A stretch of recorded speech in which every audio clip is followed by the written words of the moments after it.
All right, can everybody hear me? All right, welcome everyone to Citrix Synergy once again. My name is Matt Crawford. This is a great session today. If you want to tweet about this, we have some hashtags up there to take a look at. By way of introduction, once again, my name is Matt Crawford. I'm with product marketing at Citrix based in Fort Lauderdale.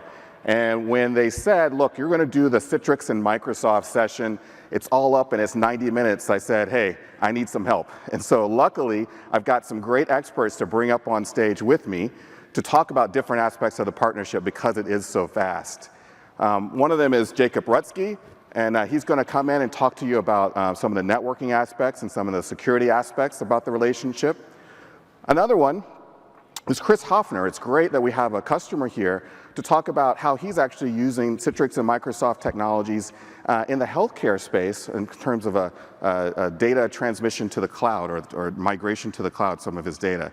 So that'll be a great discussion point as well. And then when it comes to talking about Windows Virtual Desktop and those types of activities, we've actually got an expert from Microsoft here to talk to you about that, as well as our own Carissa Stringer, that's John Federico from Microsoft, and our own Carissa Stringer from Citrix to talk about that as well. So throughout the course of the next 90 minutes, I hope you get a great overview of how Citrix and Microsoft collaborate together to add value for you. And let me just start by talking about the partnership here a little bit. As you can see, as this slide builds out, it's been a 25-year partnership going across all these, 400,000 joint customers, tens of millions of users of Citrix and Microsoft. And as you can see there's just lots of integration points, and these are things that are out already. Things like even the fact that Citrix is using Azure as our own, where we host our own Citrix Cloud activities right there on Azure, which gives a lot of benefits for customers. But one of the things I really wanted to point out and hone into, especially for you guys here and for you guys in the audience that are watching this on the live stream, pretty much everyone here is a Citrix and a Microsoft customer. And so what that means is your companies have invested money into the technology, but more than that, you individually have invested your time and your energy into learning both stacks, right? You're both experts in your own right in terms of how to leverage Citrix and Microsoft technologies. So our job here today is to highlight some of the new integration points that are coming out so that you can maximize your investment, both your company's investment and your own personal investment in Citrix and Microsoft. So how we're going to do that over the next 90 minutes? Well, the way we thought about doing this is not just to go product by product. We certainly could and say this product integrates with that one. But we want to look at it holistically, right? Because at the end of the day, you're building solutions and we're offering you solutions as well. And so we're looking at it in terms of productivity, in terms of security with access control and analytics, in terms of delivery option, ways that you can deliver the technologies in your own, for your own users. And then also networking at the end, and where we talk through ADC and also virtual WAN technologies. And so that's how we're organized today, or organized the session, I should say. So with that, I'm going to talk first about productivity and experience, and how does Citrix add value to Office 365? One of the ways to look at this is how do we add value when we integrate in a virtual environment? And then also, how is value added when we're talking about enhancement in any environment? If you've looked at the keynote, I don't know if you guys hopefully had a chance to see the keynote, a lot of great stuff that was talked about, a lot of great stuff when it comes to virtualization, but a lot of the things that we're doing nowadays actually don't necessarily touch virtualization. When we talk about all the intelligence pieces and those types of things, you may or may not have virtualization in that case. And so we're doing some great things there, and so I'm going to highlight some of those as well. But let's get started by talking about the virtual environment. One of the first ones we're going to talk through is about the better user experience with Windows Inc., and we'll talk about some optimizations that we have for Teams, et cetera. But on enhancement in any environment, we're going to talk a little bit about, in fact, I'm going to bring Jacob up to talk about SD-WAN, and then we're going to get into content collaboration and how that helps you to have access to all these different content repositories. And then, of course, we'll talk about that new Workspace Intelligence, and if you didn't have a chance to catch the keynote, I'll explain a little bit more about what that is and what that means for you guys in terms of adding value to users down the road in terms of productivity. So let's dig into a couple of these new things. Let's start with Windows Inc. Now, this is one of the smaller ones, but I think this is actually one of the cooler ones that we've done. If you're looking at using publish apps on one of these new Surface tablets, right? One of the things that comes with is a pen. And before, this was only, you could be used basically as a mouse pointer in a virtual environment. What we've done is made sure that user experience is just the same as if it was local by making sure that we have these enhancements in a virtual environment with Windows Ink. So that's just an example. That's just like tip of the iceberg, really, when it comes to making sure that virtualized desktop and app experience is just as good or better than local for users. I'll move from there to talking something near and dear to a lot of folks' hearts. I mean, this is about how we optimize teams. Now, many of you are familiar with how HDX has optimized things like Skype for Business for a long time, right? The idea is it's actually pretty challenging when you talk about using voice and video in a virtualized situation, right? You're having that traffic potentially go back and forth across the data center. You can get choppy audio, choppy video, and that sort of thing. And what we've innovated on and made sure for things like Skype for Business is that when it's possible to take advantage of endpoint resources, we make that experience as good as possible. So if there's resources on the endpoint that can be used to render that voice, that audio, and that video, that's what we do. So we've extended that to Microsoft Teams. And now we've had this HDX optimization for Microsoft Teams that leverages browser content redirection. So right now, if you have the web-based Teams, you can use a browser within Workspace app, render that locally, and that gives you that same experience. But what a lot of customers were asking us for is that that's great for the browser-based version of Teams, but we want the desktop client version of Teams and make sure that's optimized. So I'm pleased to introduce HDX optimization for desktop or for Microsoft Teams on the desktop version. What we're doing is we're really recreating this thing. If you're familiar with the Skype for Business, the way we did that, doing it very similar way with Microsoft Teams. We're making it available in a virtualized experience and optimizing that user experience for a virtual session by taking advantage of what's on the endpoint. Now, I know that a lot of folks are moving towards Teams. A lot of folks are still on Skype for Business, which is okay. By the way, we're still innovating there. So if you're using Skype for Business as it is, only Citrix really optimizes that for the Chromebook. So that's a great innovation there. And we continue to add to this optimization pack that we've had for a while now. So we have the 2.7. So we're just constantly adding all the details to make that user experience as good as possible. And unless you think that we are stopping there for Skype for Business, don't worry. We're coming soon with 2.8, right? So that's wherever you are on your journey with voice and video and collaboration, we're there with you with optimizations in a virtual environment with Microsoft. So that's something to keep in mind as you look at the HDX things that are coming up. One of the things that I want to mention is, as we go through today, it's actually great that this session is one of the first ones, right, after the keynote. And we did that intentionally because this is going to give you an overview of all the ways that we collaborate with Microsoft across the board. And so this gives you this great overview. And if you're here at Synergy, it's great because now you can attend these related sessions. And we've actually got a QR code up there. If you actually take a picture of that, you should be able to see all the details of where it is and have that available for you. So if you want to learn more about HDX technologies and how we optimize with Microsoft and Citrix, make sure you check out this session.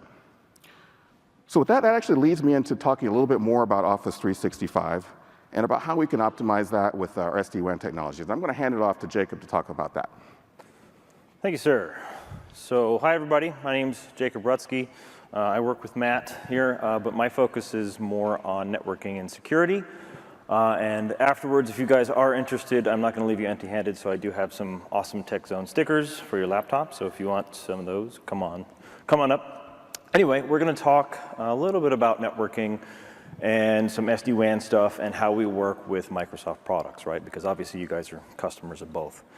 So traditionally, we've got our branch sites, right? Maybe you've got point-of-sale sites or remote branches, remote offices, that sort of thing. And obviously they're not in or near the data center.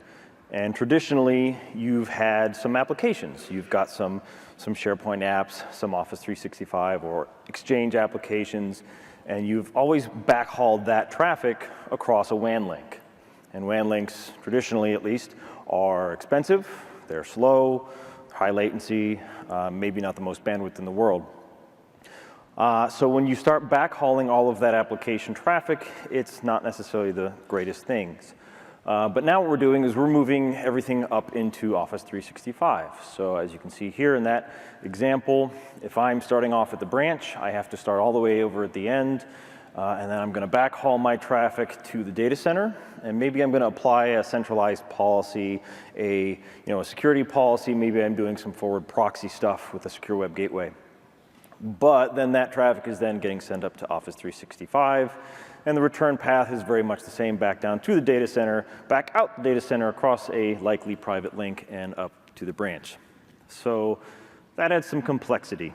Thing is, I have a want to trust that traffic. So I don't necessarily want to backhaul it. So how do I do that? So what I'm going to do is I'm going to use SD-WAN. And that's going to solve a couple of problems. Number one is that's going to solve the latency problem. It's going to solve the bandwidth problem, the availability problem. So that's all good stuff. And I'm going to use some lower cost links to kind of add to that resiliency and that availability. So now I've still got my MPLS, but on top of that, I've also got maybe a coax or a DSL link. And I'm spreading my traffic out throughout all of those pipes. But that still doesn't get rid of the whole backhauling thing, right? That doesn't solve that problem. So what we've done with our SD-WAN product is we have integrated with Microsoft's O365 API, and that allows us to understand the traffic and see, hey, that's Office 365 traffic. I don't want to backhaul that. I want to send that directly up to Office 365 in the most direct path, directly out from the branch. So that way I don't backhaul that traffic. I'm just going to send it out directly. Now, according to Microsoft's Office 365 networking best practices, you want to have the lowest latency possible, and you want to leave the endpoint, leave the user's device as soon as you possibly can and go straight up into Office 365. And you'll notice there's something up there called a front door. What an Office 365 front door is that's Microsoft's edge, right? The edge of their network. And they have, I believe it's something like 150 edge sites available, such that any of that traffic is going to get onto Microsoft's highly available, tons of bandwidth, all dark fiber connected network. So as soon as that traffic leaves the branch, goes through our SD-WAN box, gets identified as Office 365 traffic, the box then sends it directly by using an API call to determine what is the best or closest front door to Office 365, such that you're on Microsoft's network as soon as possible. Now, you're probably thinking, we just heard Matt talk about, well, wait a minute, what about in a virtualized environment? I've got my clients at the branch, and I've got my actual apps and desktops, or my machines here in the data center that are actually doing the work, and I'm just getting HDX. Well, that's fine, because we know a thing or two about HDX. And so we've incorporated that into the SD-WAN platform such that it allows us to do that same optimization, yet allowing the real-time protocol traffic, the Teams, the voice over IP, the audio and video, to be, again, sent out directly to Office 365, to the closest front door, then the HDX traffic to be sent back to the data center. All of that over SD-WAN, ensuring the best possible experience. So what does that mean for Office 365? We want to deliver the best possible performance. We want to make sure that all of your users have availability and access. So it's not just about Office 365. We're talking about SD-WAN. So again, we do need to think about the network. And according to Microsoft, because of the number of edge points of presence that they have, like I said, it's somewhere near 150, pretty much everybody in the world, supposedly, is within about 30 milliseconds from the nearest front door site. So 30 milliseconds rather, compared to backhauling back to the data center, then from the data center to the ISP, then up to Office 365. The front door is going to optimize that even better. And we are going to use some DNS approximation to determine where that closest front door is. And you may have seen this slide up on the keynote, but here it is again. We're just talking about making the user experience better and giving you some performance numbers here, 2 to 5 times faster uploads of files, of emails, those sort of things. 3 to 10 times faster downloads. Why downloads? Because traditionally, with the things like coax and DSL, the broadband type internet, usually your download speeds tend to be, or your download bandwidth tends to be higher than your upload. Faster of opening up of Word documents and PowerPoint documents. We can only optimize PowerPoint so much. And then, of course, better call quality, optimizing your voice and video. So without further ado, I'm going to bring Mac back up to talk about some more OneDrive goodness. All right. Thanks, Jacob. And so just so you can see here, this is about not just about how the technologies work together. It's really about improving that user experience. And we've been talking so far about Office 365. Just by a show of hands, how many folks in the audience have either moved or are moving towards Office 365 in your environment? So say, all right, so this is definitely applicable, and I'm sure you guys watching the live stream are raising your hands as well. This is definitely something to look into in terms of maximizing the user experience on Office 365. So another component of Office 365 is the ability for files, right? Getting access and being able to collaborate with one another with files. And so it's interesting, a couple of years ago, I was at a conference, and one of the customers was saying, well, you know what? I don't really need the Citrix technology, share file or whatever. I'm going to move to OneDrive, and that'll be it. And I'm like, okay, that's fine, But it's interesting how many people think that that's the overall solution, when at the end of the day, there's a lot of things to be concerned with. By the way, you might think that you're going to come off of all these other third-party applications, whether it's Box or Dropbox or whatever, but sometimes it takes a lot of time to come off of that, even if you can. And not only that, if you're in a constant M&A, mergers and acquisitions type of scenario, you're always faced with these different content repositories, even if you want your primary store to be OneDrive. Not only that, we have other content repositories, just such as network locations, right? All these network drives. And so the idea is that you need a single solution to go across all of these. The best way, I think, to describe this is this particular use case. So I like this one because you have a situation here with Jim at ABC Company or whatever, and he needs to share a file with Lisa, okay? So not only is he sharing this file, it's a heavy video file that's located in a network share. And let's just add a little bit to it. So it happens that Jim is traveling, so he's at an airport, and so he's going to use a mobile device to do that. Now, this seems like an edge use case, but I bet you everybody here at this conference at one time or another is getting pinged about something and is saying, hey, I need a file for XYZ, and you need to do that mobily and remotely. So let's look at Jim's example here.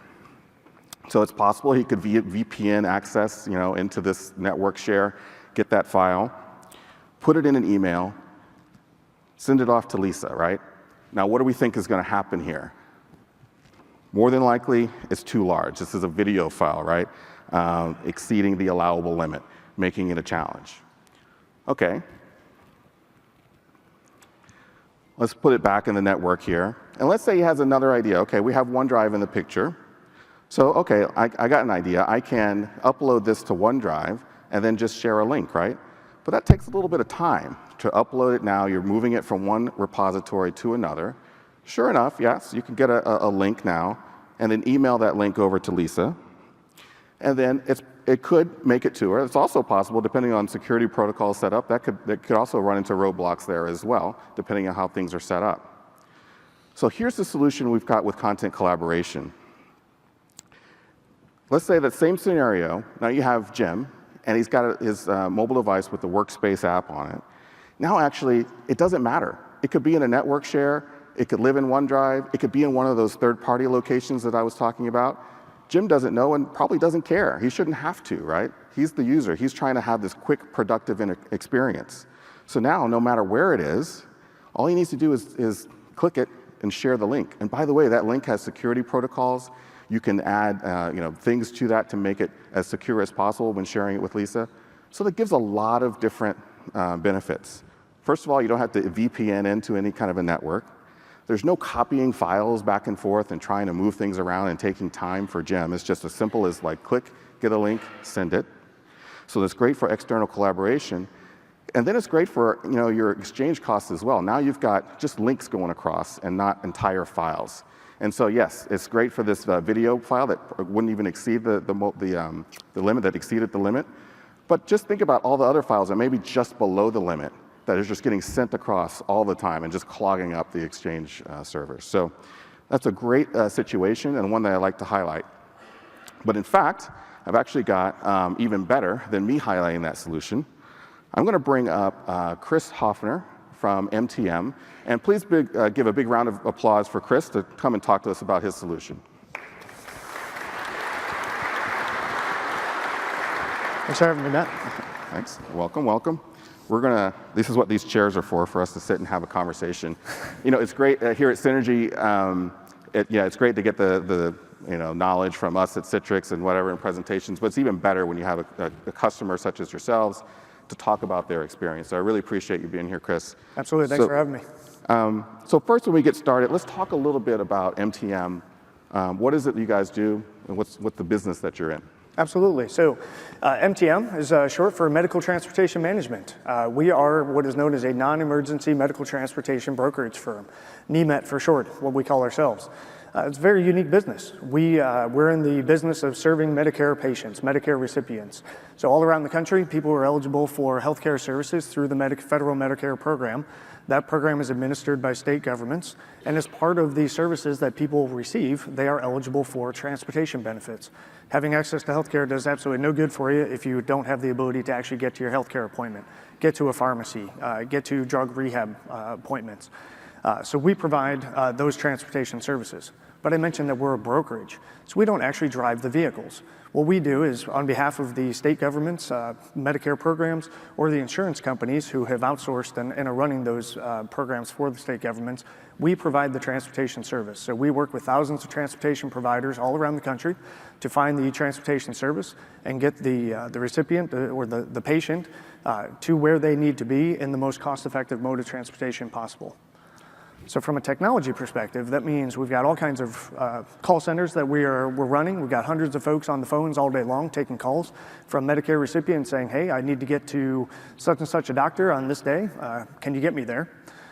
We have the unique case where those are not our paying customers. So we're actually being paid by, again, the state government agencies or insurance companies, managed care organizations.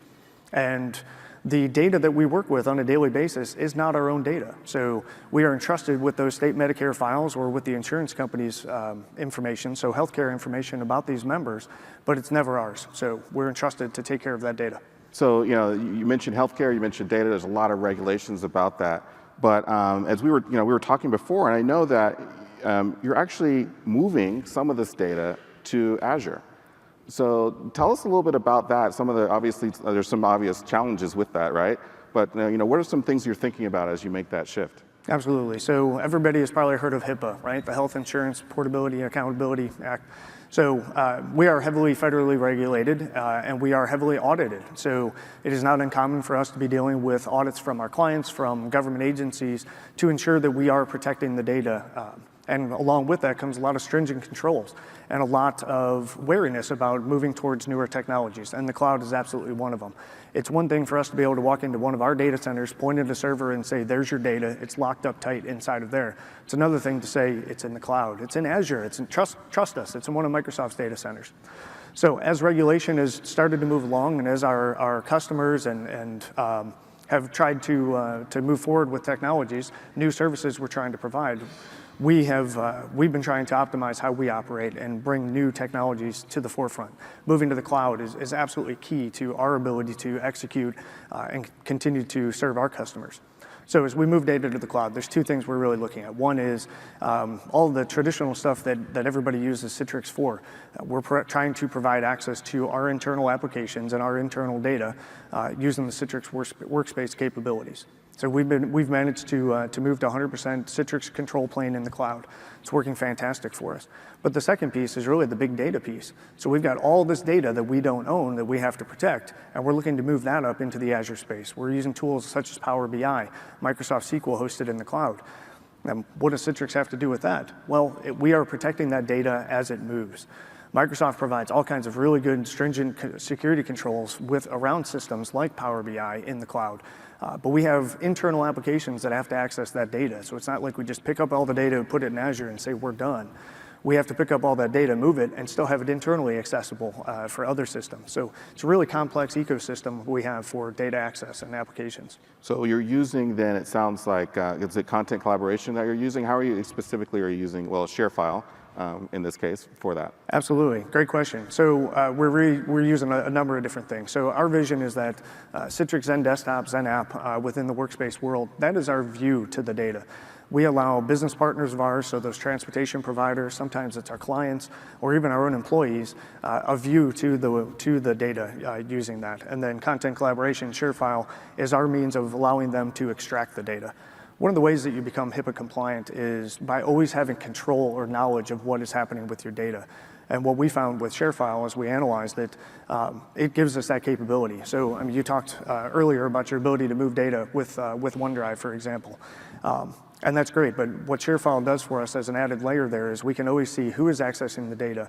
And it's not just IT, right? The end user can see who they've shared the data with, but we can see when it was accessed, where it sits at any time. So we are able to pair that up with data loss prevention systems and analyze that data as it moves out to the cloud as well, which has been great for us. So we establish business rules for the end users. If they try to move data that they're not supposed to move to the cloud, we're able to raise a red flag using those integrations that are capable in ShareFile. That's excellent. And so, so that's how you're moving data from on-prem to the cloud, making that environment secure and also HIPAA compliant and working through the regulatory minefield that you have to deal with. As you're looking ahead, though, I mean, we were talking a little bit about different use cases. In terms of, what are some other use cases that you're looking at going forward when you're thinking about it? I mean, I think we talked about onboarding as one of those in particular. Oh, absolutely. Employee onboarding, well, it's the nature of the business. So we're working with a lot of, again, thousands of transportation providers around the country. Who we're working with is constantly changing on a daily basis. And, we're working in almost every state in the country. But we're also working in a call center environment, which by the sheer nature of it is a high turnover industry. So we've done a number of company initiatives to try to cut down on that turnover. One of the things we've allowed is the ability for folks to work from home. It's been absolutely fantastic from an employee engagement standpoint for opening up the potential job pool of candidates to areas that are not geographically located near our brick and mortar call centers. So we can hire folks part-time, we can hire folks that are sitting anywhere in the country. They appreciate that flexibility and our employees are more likely to stay with us. But we can't do that if we don't have the flexibility of a tool set like what Citrix is providing to us.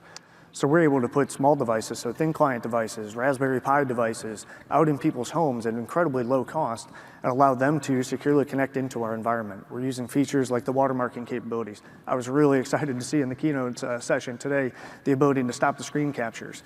That was one of the risks that we had. So we're able to put these tools in people's homes, allow them to access our data, work with us on a time schedule that works for them, and provide the services that our company is using. You spoke specifically about onboarding, though, so we've allowed a much larger job pool of candidates, but we're also working to cut down on the amount of time it takes for us to spin up those folks. So if you're hiring work-from-home folks who may never see an MTM office, do we have the ability to, as soon as they sign on the dotted line and say, yes, I'm going to be an MTM employee, we can ship equipment to their house, have them plug it in quickly and easily and get online. And using things like establishing role-based access controls. Our team is looking at providing set menus of applications. We know what applications a call center agent is going to need. The day they sign in, we want all of those applications to be there ready for them. And that's all using the role-based applications and setting that up in Citrix. So that's great, and it's great that you saw the keynote. That caught my attention too, the anti-keystroke logging. I think that's going to be some great new functionality coming Absolutely. out. So, so I really appreciate. Will you be able to stick around after the presentation to have some conversations? Absolutely, yeah. Anybody who's in the healthcare space or even the security space. So my official title with the company is Senior Director of IT Architecture, Infrastructure, and Security, which means I'm basically constantly fighting with myself between rolling out new capabilities, those infrastructure tool sets that we want, while also doing it in a secure manner. So if anybody does have any questions, how we're using the tool sets, absolutely happy to address those. Really appreciate it. And thanks. Everyone give Chris a round of applause. I appreciate it. Thank you so much. Thanks again. So as I mentioned, there's deeper dives. Yes, you can also, you can talk to Chris if you're here at Synergy, and so for our folks on the live stream, apologize. Next time we'll see you at Synergy, hopefully. But also, there's a related session. It's actually today, right after this one. If you want to dive a little deeper into this specific use case of content collaboration, take a picture of this slide and make sure you make it over there, and they're going to have a much deeper discussion and get even more ideas of how you can secure your data and actually, collaborate and share with one another. I'll leave that up for a second. All right. So I'm going to move on to Workspace Intelligence, and this is something that is brand new. And so if hopefully you got a chance to see the keynote, a lot of exciting things we were talking about today in that keynote about Workspace Intelligence. I'm going to review a little bit about that, but obviously this is also where we talk about how we integrate with Microsoft. So I'll talk about how that comes into play with Workspace Intelligence. But first, let's start with where we are today, and just as a little refresher. A lot of times people think of Citrix and they think, okay, it's just the virtualization, that's all I need to know. But actually, if you haven't checked in with us for a while, you may not be aware of all the different things that are the breadth of the portfolio. And really what we're about is not just virtualizing applications. This is where we are today, is unifying and organizing work with the workspace. So there's this fragmented experience with apps and data that people have today, multiple logins. Yes, I can go to one place for my virtual apps, but maybe I have to go someplace else for my SaaS applications, and even integrating in on your applications that may be installed locally. But now we have the secure unified workspace where you can access any app, whether it's virtual, SaaS, whatever the case may be. Any types of content. We talked about how the content can come from anywhere, a network share, OneDrive, third-party applications. And then any device, right? That's always been a part of the Citrix story. But it's always that unified experience of the workspace across any device and across any network. And then increasingly now, as we saw in the keynote as well, there's analytics that go on across that, starting with security, but now with performance, et cetera. Because we have these different touch points, we can provide rich analytics around it. So that's actually where we are today. And if you didn't know all of that, I mean, that's some great time to check into some of this at Synergy. But that's actually organizing work with the Citrix Workspace. Where we're headed and what we announced today as a part of the introduction of Workspace Intelligence is really guiding and automating work. This is the ability to not just have a place to go and be an app launcher and where you can launch applications. It's actually helping you get work done. It's streamlining things so that the individual users can be more productive. So this is the new interface that you might have seen at the keynote. I'll just take a couple seconds to give you a little bit more explanation, a little bit more in depth behind this. If you look on the left side, you see apps and desktops and files, so you can have access to those just like the current workspace. But right in the middle, that's what's new, and that's what we're calling the feed. Now, I wouldn't think of this as a feed like a Twitter feed that's constantly moving up and down. It's just the core, the very important things that are coming up that you need to know about, but more importantly, that you can take action on. So within this feed, we have things called cards, and that's the things that are going across there. You see an incident, state change, and expense report, et cetera. And that's what's providing that information.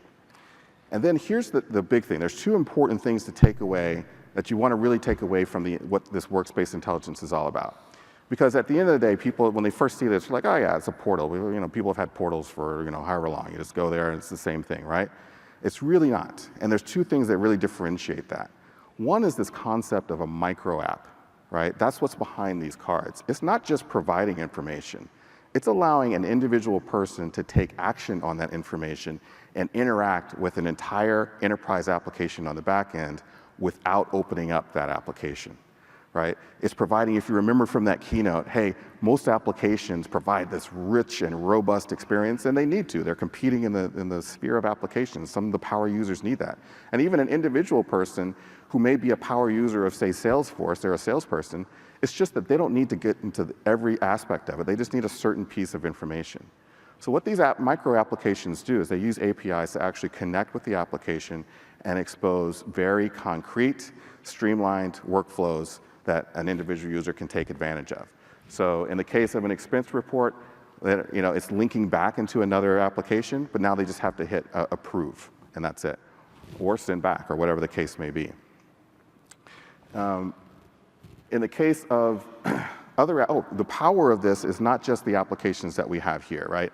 And we talked in the keynote about some of the things that were coming out of the box with, functionality, the common themes. We keep looking at like expenses and things with Microsoft Dynamics and Salesforce and these types of things that we can see are going to be common. But that's not the power of it. I mean, that's great. But the power of it are those applications that I don't know anything about, right? But you do, and your users do. Everyone in here at your company, there's some sort of a workflow, I guarantee you. Every time we talk to a customer about this, there's a light bulb that goes off because there's some workflow that takes users 5 different steps and jumping through hoops that's just a pain in the butt, right? I don't know what that is for your company, but you do. The beauty of this is that you can create a micro app to make that process streamlined. It can be, in some cases, 5 minutes long out of their day, right? That you can just condense into an application that only takes them 30 seconds. And it's not just the ones that we come up with. You can build these connectors for a SaaS application or whatever the case may be, a Windows application that you have. That's where the real power comes in, is really customizing this one for yourselves. So that's one piece that makes this very unique. The other piece to this is this idea of a workspace assistant. So this is something that's really cool. I mean, we have this now in our daily lives. We have, all these different bots that we can speak to and, have actions take place. But when people come to work, for some reason, there's nothing like that, right? But now this is what we're building, this assistant, where you can use natural language search. Yeah, you're typing at this point, but still, at least you're typing naturally and uncovering things. How often do you just have a basic question? Think of a new employee. You turn to a new employee and you tell them, yeah, you've got to contact Federica about such and such action. And they're like, okay, yeah, I'll go contact Federica. And I'm like, wait a minute, who's Federica? Like, what area does she work in? What do we usually do? Maybe we open Outlook and we try to drill down, but if you don't even know what directory, or maybe you didn't even spell it right, where is this person? Here with this type of workspace assistant, you can just type in who is Federica, and it comes up with a couple of different options, and you realize this is the right one that you need to talk to, and you learn about that person. So those are the types of business productivity that we can involve with workspace assistants. So that's a little bit of a review of what we saw in the keynote and a little bit more about it. But the question we often get is, well, how is this different from Microsoft Teams? Microsoft has Teams. Isn't that like something similar? And the way I like to think of it is, Teams is obviously a robust collaboration platform, right? There's voice collaboration. We just talked about how we optimize the voice, the video, the instant messaging, the team setup, the channels that you can set up. All of that is not what we're talking about here, right? And I think that in some ways the name says it all. Teams really makes you think about collaborating with a team, right? There's lots of things going on with the collaboration. What this workspace is about and individual productivity. When those micro apps are created and those actions are taken, it's not about a team action necessarily, or it can be. We'll see how that can be. But it is about that individual's productivity. So that incident change is about a ticket that Mary created, or that expense report is specific to her and her, so somebody that sent her an expense report, and so on. So it's very specific to the individual. It's about individual productivity. And so that's really the difference. But actually, I think even if we, when we talk about these integrations, you'll even see more of what I mean by how it's different, but it also integrates together. So there's 2 main areas so far, and this is just what we're introducing today, is how Citrix is integrating with Microsoft in the Workspace Intelligence field. So one is using the micro app example and sending to Teams and kicking off collaboration that way. And the other is having workspace assistants embedded in Teams and kicking off automation that way. So it's going both ways. And really, this is just the tip of the iceberg, but this is what we're introducing today. So what do I mean by this integration? Let's start with the option to send to Teams. We'll look at that expense report, for example, for that micro app. You notice the 3 dots on the right there. If I open that, you can view details about this particular interaction, but we have an option to send to Teams, right? And if we click that, we see we can just send it directly, and we can search for a channel to send it to maybe collaborate on, for example. So in this case, you type in a few letters, and it comes up with the different options, and you can just select that right off the bat. the sales new opportunities team. And then you have a question about it, and then you click send, and that automatically kicks off this conversation that's happening in Teams. So there's a situation where you've got this micro app, it's in the workspace, and now you've kicked off collaboration and the conversation in Teams with that. So that's one example of the integration. Here's another example. This is actually Teams, and now we've got the Workspace Assistant embedded in Teams. And so a common question that we get that people ask is like, how many PTO days do I have? And when you actually think about that, what do you have? If you actually had that question right now, what would you do? Right? What would you actually do? You'd have to go and figure out, you'd log into your HR system, right? Whether it's Concur or whatever. You'd go, you'd navigate a couple of screens to get to the PTO piece and figure out, where that is.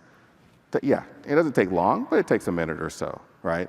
And so this is, it's a common question. You just type it in, how many PTO days do I have left? The Workspace Assistant comes back and says, here's your PTO days. By the way, do you want to request PTO? You click a button, boom, right? So this is an example. This is what we mean by this productivity of being able to not necessarily launch the application to answer basic questions. And so we're exposing the Workspace Assistant right into Teams. So that's two places of integration right there with the Workspace Intelligence.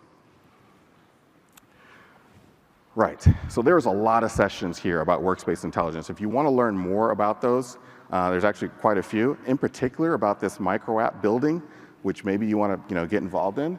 Definitely check out this and how we can integrate here. This is on Thursday with this particular session. All right, so that's a little bit about Workspace Intelligence. Actually, we're going to switch gears now. We've talked about user productivity. And now we're going to switch and talk about security. I'm going to hand it back to Jacob to talk to us about that. Thank you, sir. So we are going to talk about security. So security, nobody cares about security, right? Talk a little bit about authentication, security, things like that. How we integrate with the Workspace app, how we integrate with Office 365, and then what is new as far as analytics is concerned. So first and foremost, authentication. I don't think we have the slide in here, but you should have seen at the keynote that we are integrating with almost all of the major IDPs available for Citrix Workspace. So all of your Oktas, your Azure Active Directories, your Pings, your Googles, et cetera, those are all available. Additionally, we're also supporting time-based one-time password natively within the Workspace app. So that's that two-factor authentication that doesn't require a third-party purchase. So if you need another token, time-based OTP, there's tons of apps out there. Our SSO app supports it. The Microsoft Authenticator app supports it. And again, it's just another way to give another factor to make sure that the person that is logging in is, who they say that they are, by entering in that token or that 6-digit code that they have. So in the example up there, you can see that 6-digit code. Everyone should hopefully be familiar with one-time password. If you're not, please come see me afterwards.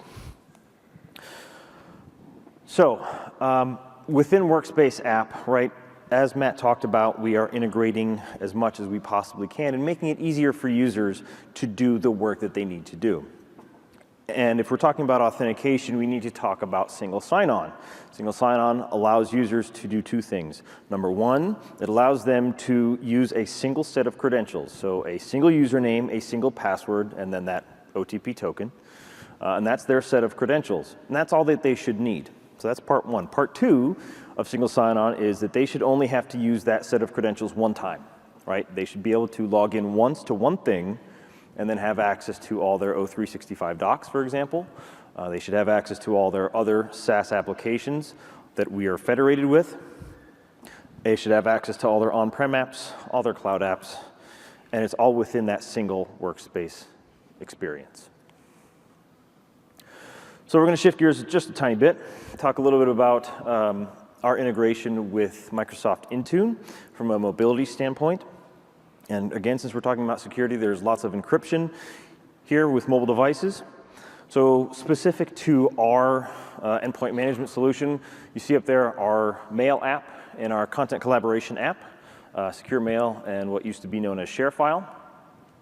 And what we've done with Microsoft is we have integrated the Intune or the Microsoft EMS SDK directly into the Secure Mail app and the Content Collaboration app. And what that allows to happen is you can now manage those apps from within the Intune app protection or the MAM container. So that gives you the ability, like I said, to manage those apps from within Intune. Now, on the other side of that coin, option number 2 here is if Microsoft Intune is the MDM or the device management platform.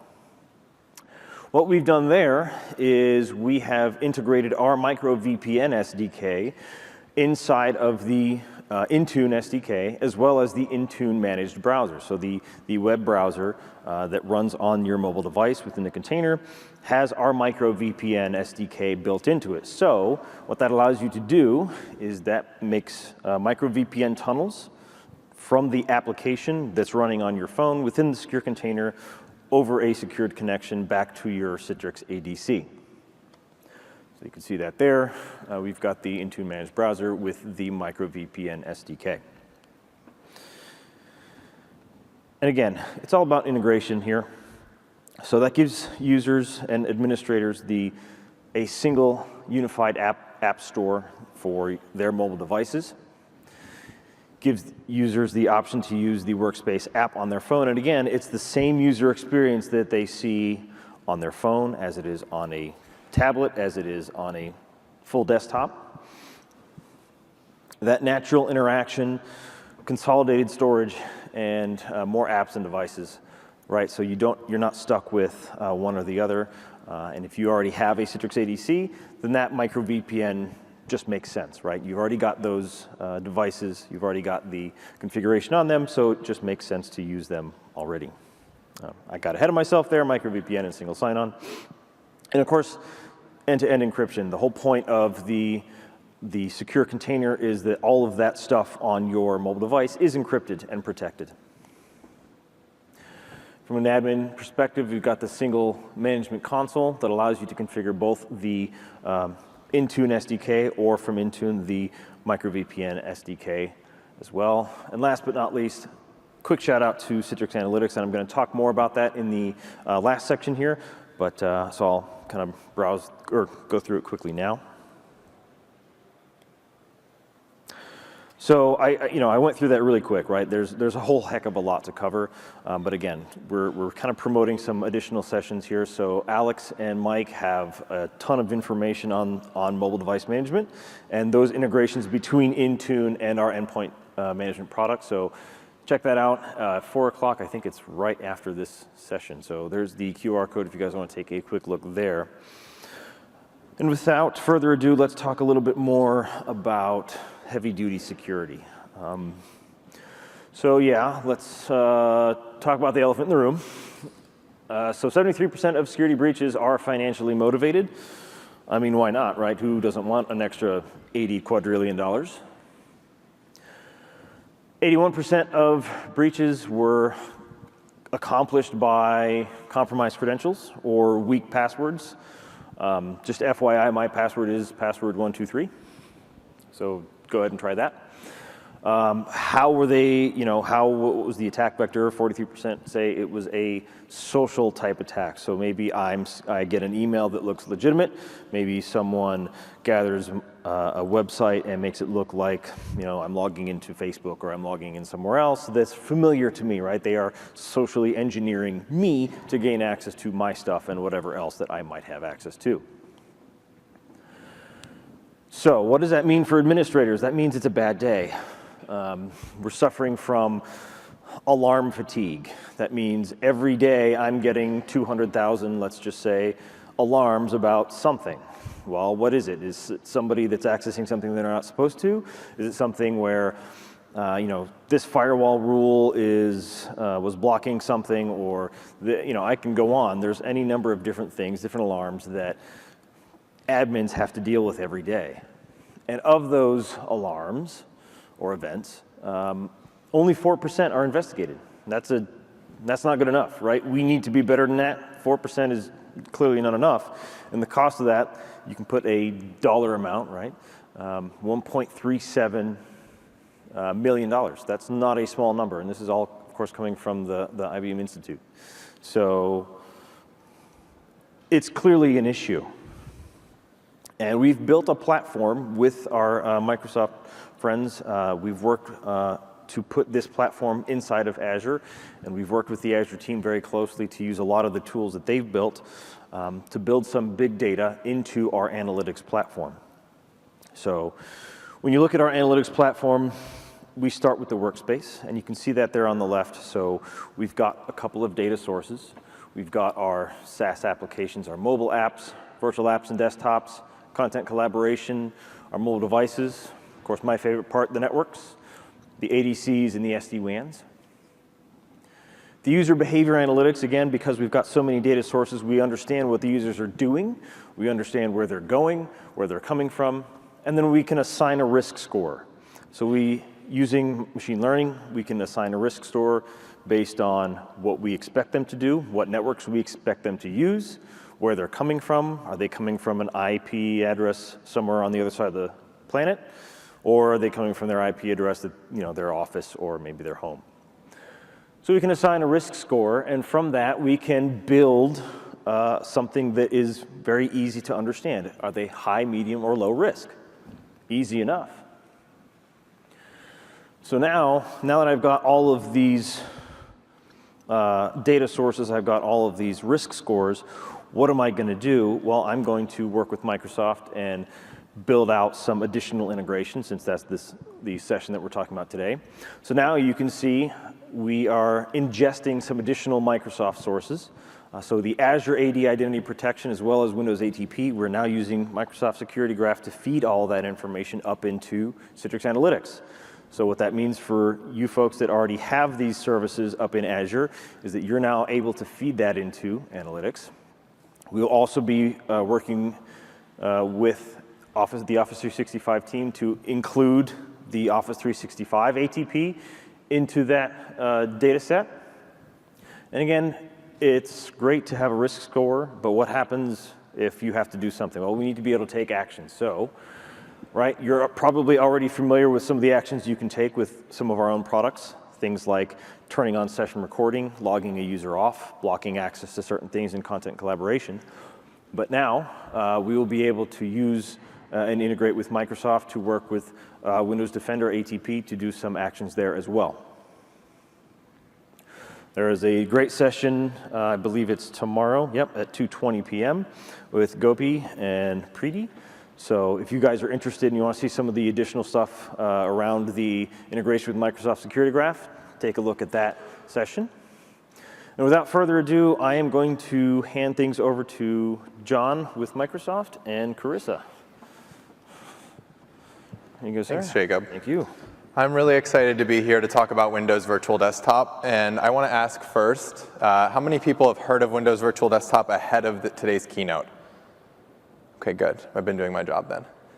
So Windows Virtual Desktop is an awesome opportunity. It's a first-party service from Microsoft that Carissa in a second is going to talk about how Citrix really deeply integrating with the service so that it can pipe right into your Citrix cloud deployments just as easily as what you're already running today. But first, I should probably step back and say, what is Windows Virtual Desktop? So we're all on the same page, and so it's clear how Microsoft is really understanding and bringing this product to market. So it is truly like what Brad and PJ said in the keynote today, that it is the bringing together of a bunch of different Microsoft services from across the company. And that includes Microsoft 365 with Windows 10 and Office 365 Pro Plus, as well as Windows Server and Azure. And so I want to walk through 4 key pillars that really underpin what makes Windows Virtual Desktop truly the best virtual desktop experience delivered on Azure. So the first one is a brand new capability, which is multi-session Windows 10. So anybody who's been running Windows Server with RDS for years, multi-session doesn't seem that special. But historically, with Windows 10 or Windows 7, you would always had to map one-to-one. So all of the best experience of Windows 10 in a client environment with the multi-session scalability of Windows Server brought together. There's optimizations for Office 365 Pro Plus. Some of those are more native with Outlook and OneDrive that have been brought to, with collaboration between the RDS and Windows Virtual Desktop teams and the Office 365 team. to make it the best experience when it runs with Windows 10 and MultiSession that I was just talking about. And then there's Windows Server, because we understand that's where you are today, and that's where most of your apps and desktops run today. And so there's complete support whether you're running client or server desktops and apps. And then deploy and scale in minutes, people always come back after sessions and say, well, that's obvious, it's cloud. But it's a huge leap from where most of the environments are today. And when you think about the lead time of potentially a year plus to get a scaled deployment up and running to minutes to start that process, it's really a big transformation. And so these are the 4 key things that bring Windows Virtual Desktop and what bring the most value to you as you're looking to move your desktops and apps to the cloud. So I want to talk about where we are today and where we're going with Windows 10 MultiSession. So on the left, you have Windows Server.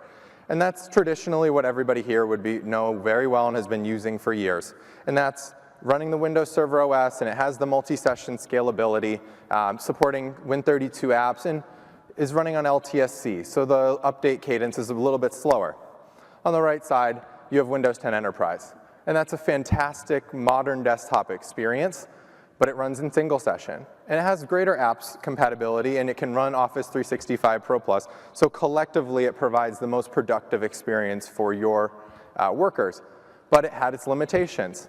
So in comes Windows 10 MultiSession, exclusive to Windows Virtual Desktop on Azure, is the amalgamation and the combination of the best of both worlds. So you have all of that great desktop experience with Windows 10, and you have the scalability of multi-session capabilities from RDSH. And so bringing those together, you have Windows 10 MultiSession that can run with Windows Virtual Desktop, and as Carissa will talk about in a second, you can use that with the amazing Citrix solutions you're already using today. And then the next question I always get is, how do I buy it? Well, the great news is for anybody in the audience that's virtualizing today, it's a very strong possibility you already are entitled for this. So if you're running a Windows Client OS, whether it's Windows 10 MultiSession that I was just talking about, or it's Windows 10 in single session, or Windows 7, which actually you get free extended security updates in Windows Virtual Desktop for 3 years starting in January. If you're running any of those, the entitlement is at no additional cost in the existing Windows Enterprise E3 and above licenses that you already have if you're running those today, as well as VDA. And if you're running a Windows Server workload, you use the RDS Cal with ActiveSA like you would be today. So it's likely that you already have the licenses you need to start using Windows Virtual Desktop immediately. So it's a great offering to bring together a bunch of Microsoft services to really be able to be versatile and flexible, whether you're running server or client, different versions of Office, and then now, as Carissa will go into, when you want to start using Citrix and plugging Windows Virtual Desktop workloads into Citrix solutions, you can bridge the on-prem to cloud environment much more easily. And also, I want to just talk really quickly. We're in public preview now. GA is coming in the latter half, H2 of this calendar year. So as Carissa will briefly mention a little bit later, Citrix Solutions, and you heard in the keynote, will have day 1 support for Windows Virtual Desktop. But I wanted to briefly call out where we are in public preview today and very rapidly moving towards general availability. So with that, Carissa is going to talk a lot more deeply about the Citrix Solutions and integrations with Windows Virtual Desktop. Thank you, John. So this is probably one of my favorite topics. John and I have done this presentation together. This is actually our second act. So it's very nice to have Microsoft join us here today. So again, I'm Carissa Stringer. I focus on the virtual apps and desktops products. And a lot of times when Microsoft talks about Windows Virtual Desktop, they talk about all the different pieces that are involved. I really appreciate John taking a minute and walking you through each one of the individual benefits of Windows Virtual Desktop, because that's what makes this slide so powerful. Right? So in partnership with Microsoft, Citrix is authorized to extend the benefits of Windows Virtual Desktop. So that is the legal statement that I'm allowed to put on a slide. But now let's talk about exactly what does that mean. And this is why I think this slide is so powerful. These are all the ways Citrix is going to extend Windows Virtual Desktop technology. So I've been at Citrix for quite some time, so I'm going to give you my perspective on this slide. So my perspective is very simple. Citrix has been extending the value of Microsoft remote desktop technologies for many, many years. As Windows Virtual Desktop evolves into the premium hosting solution that Microsoft is going to deliver with Azure, we are going to be there in lockstep with them and expanding on that value add. So this is kind of the 10,000 view slide. If we go, we'll click down into it in just a minute. But I want to make sure I go into some more details, because there's even a little confusion within Citrix ourselves on what solutions are we bringing value add on top of Windows Virtual Desktop. So in the keynote today, you saw Citrix Managed Desktops. That's the new name for our DAS, or Desktops as a Service platform. I'll go into that in a little bit more detail, but we're very excited about that solution because that is the solution we're specifically designing for Windows Virtual Desktop. However, that's not the only Citrix solution we're designing for Windows Virtual Desktop. So that gets lost sometimes when we talk about Citrix Managed Desktops. So of course, we have the Citrix Virtual Apps and Desktop Service. Let me draw an analogy to what John said. Windows Virtual Desktop is an Azure service. So it is very logical, therefore, that to be able to extend the benefits of Windows Virtual Desktop, that you would therefore need to be leveraging the Citrix Virtual Apps and Desktop service. So that's a very important detail I wanted to make sure I highlighted as well. And then, of course, if we take it bigger and broader across the entire Citrix Workspace offering, including our networking and analytics solutions, you're going to see a broad range of options. So I promised that was the 10,000-foot view slide, so let's go one click down from here. So if we talk about what does a Citrix and Microsoft solution bring me together today, probably one of the first things that usually comes up in customer conversations is hybrid cloud. If I am leveraging the Citrix Virtual Apps and Desktop service, I can use that service to manage my on-premises workloads as well as my cloud-hosted workloads. The minute Windows Virtual Desktop hits day one GA, now you're going to be able to integrate those Windows Virtual Desktop workloads and manage them side by side with your existing on-premises resources. So why is that powerful? You're going to be able to integrate it into your existing deployment as quickly as possible. You're going to be able to leverage all the existing image management tools you have today. Maybe you're using machine creation services. Maybe you're using provisioning services, app layering, workspace environment management. Any of those robust management tools, you're going to be able to leverage those with your Windows Virtual Desktop workloads. The next up is lifecycle management. So there's been a lot of integration. Of course, this is the ongoing management of those workloads. If I call out some of the specific ones, some of the ones I think that are the most exciting for ongoing management, I think the new integration that we've done with ServiceNow is super exciting. So as customers, of course, put in those requests into ServiceNow, they need a new workload, they're having an issue, you're going to actually get the automated process of provisioning those workloads or resolving that issue. So that's one key aspect. Other things like the way we're doing image rollout, maybe it's something with canary testing or versioning, all those things that you can bring towards ongoing lifecycle management. So that takes me through hybrid cloud. Next up is user experience. A lot of times I know at Citrix we talk about HDX. We're really proud of HDX, but I always, as a marketing person, have to clarify. HDX is not just one thing, right? It's an aggregate of years of innovation that we've put into making a virtual app or desktop perform like it's locally installed. There's bandwidth optimizations, how we integrate with peripherals, how we optimize printing. All of that power is in HDX. And we're going to bring all that technology to Windows Virtual Desktop workloads as well. Of course, Matt referenced the intelligent UI. So now you're going to be able to integrate your Windows Virtual Desktop's workloads right into the Workspace UI. So all the productivity benefits, the virtual assistant, all that integration will be available for you as well. And probably another key thing to highlight here is broad client support. So of course, we're going to support Windows clients, Android, Mac, iOS, and Linux and thin clients as well. So that's going to be another key benefit of being able to leverage the Citrix technology. And of course, we do that client management ourselves.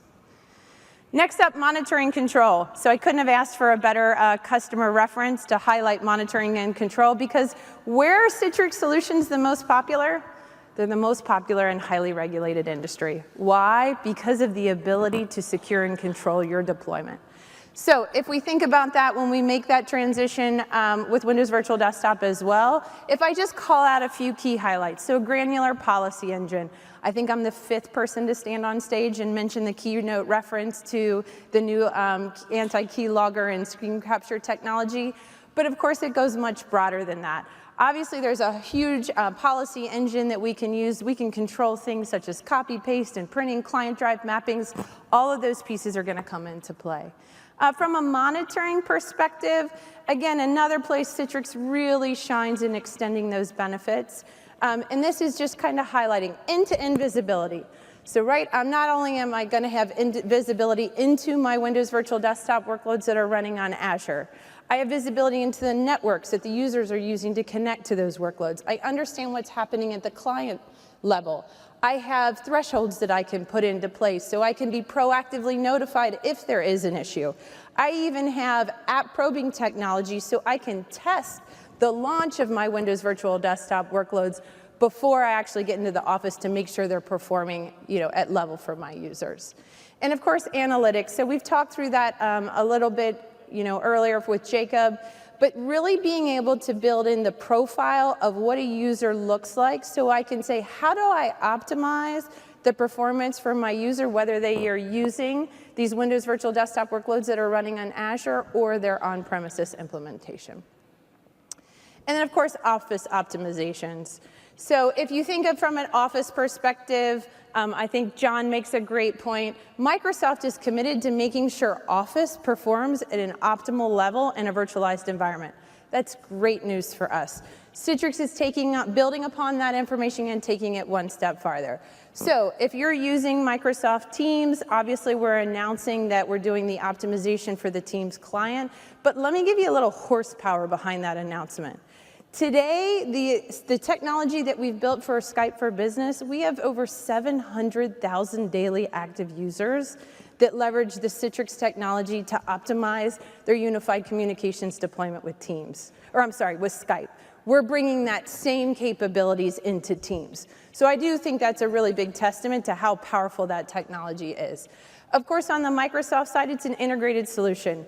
We want to make sure OneDrive and Office perform very well in a virtualized environment. That's why we're very excited that they've purchased FSLogix, because now you're going to be able to get the optimization so that Outlook with an OST file or search index, as well as the OneDrive synchronization, are optimized in a virtual environment. That's great for everyone, right? It really means that that virtual workload is going to perform at an optimal level with Office. And then, of course, the Office integration that we have with SD-WAN. So being able to ensure that when I'm in a virtual environment, if I actually want to use Office 365, how do I optimize the user experience? How am I intelligently routing that traffic to get me to the best Office 365 implementation? So I could really talk about this topic for days, and I actually am. So tomorrow I have the breakout session. I am co-presenting with Harsh Gupta from Product Management, and I have 2 other individuals, Randy Cook from FSLogix and Peter Wig-Levin from Microsoft are joining me on stage. We're going to do a deeper dive into all things Citrix and Windows Virtual Desktop. However, I don't want to leave you hanging regarding Citrix Managed Desktops. So if there's anything else that I'm just as passionate about, it's Citrix Managed Desktops. And you might be thinking to yourself, Citrix is doing a DAS solution. What does that all mean? So let me first give you one reference point. First of all, there's a great blog post that went out today from Karidi Valachurla that's available on citrix.com. If you are interested in this solution, please give it a read. But let me give you a sneak peek on what are some of the new things with Citrix Managed Desktops that I think are so exciting. And I like to think about it in first, okay? It's the first time Citrix is actually doing a DAS solution where you can come to Citrix and we are going to provide you with everything you need to get up and running with a virtual desktop. So what does that mean? It means that you can actually come in, you can purchase your Azure directly from Citrix. You can either buy a Microsoft license from Citrix, you can bring your own Microsoft license. In a matter of clicks, you can be up and running with a virtual desktop. Why is that important? It's the first time Citrix is actually managing the desktop image. So again, let me be very clear. It's a basic desktop image. What we're going to do is be able to give you that basic virtual desktop image. It's running on Azure.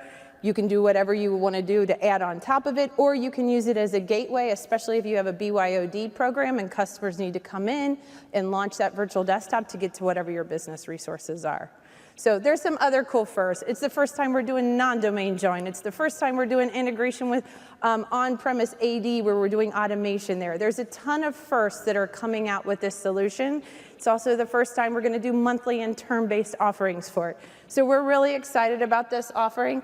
I am not in this session, but Kariti and Paul Carley are in this session. It's later today at 4 o'clock. There's a hands-on labs for Citrix Managed Desktops if you want to do that yourself. You can also come to this session, and by all means, please go down and see the booth. We have some of the engineers that are working on the solution in the booth that would love to hear your feedback. So that's it from me. I'll hand it back over to Jacob. Chris, thank you very much. So we saved the best for last. Okay, networking, good. No, just kidding. Okay, so as far as some of our integrations with Microsoft, obviously we're talking about Azure. We've already talked about some of the Office 365 optimizations, getting your Office 365 traffic up into the front door, the edge, the Microsoft network as fast as possible. So that's the Azure Virtual WAN. Citrix SD-WAN obviously has been around. We are a preferred partner for Microsoft Azure Virtual WAN. We are also a Works with Microsoft SD-WAN partner. So what that means is you can either do the Microsoft Virtual WAN for Office 365, or you can just run Citrix SD-WAN as a tenant inside of Azure for your Azure workloads. We are also supporting Azure DNS private zones. So if you want to make sure that your DNS implementation is a little bit easier for both your Azure workloads as well as your on-prem, private DNS is the way to go, and that is in public preview, so that should be available soon. So everybody knows that work is just a thing, right? Work is nowhere, not a place, it's just a thing. We do work, it doesn't matter where we are, right? I think we've been talking about this for a long, long time. And it doesn't matter where you are, as long as you've got a device, whether that's a laptop or a client or a desktop or a who knows what, a phone, a vinyl player, you know, something that you can do some work with. So Citrix networking, again, we've been doing this for a long time. Citrix ADC, formerly NetScaler, can do a lot of the things that we've been talking about as far as enabling hybrid cloud and making sure that users have the best experience, that users have single sign-on capabilities. We have the micro app integration with Intune, as well as our own endpoint management platform. And of course, security. We've got our web application firewall, our web application firewall service. We've got our authentication platform, both in the workspace as well as on the ADC. And we're going to talk a little bit more about Azure Cloud and Azure workloads as far as SD-WAN goes.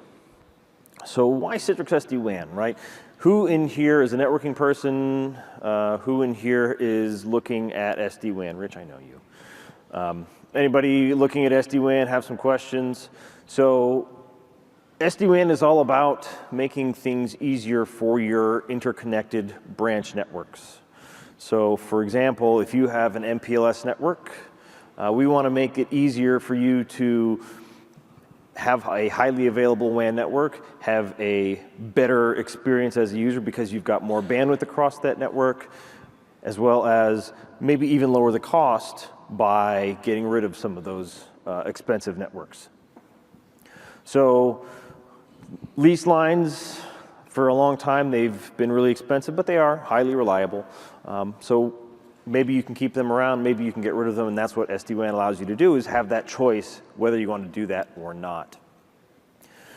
And again, we're talking about user experience and performance again.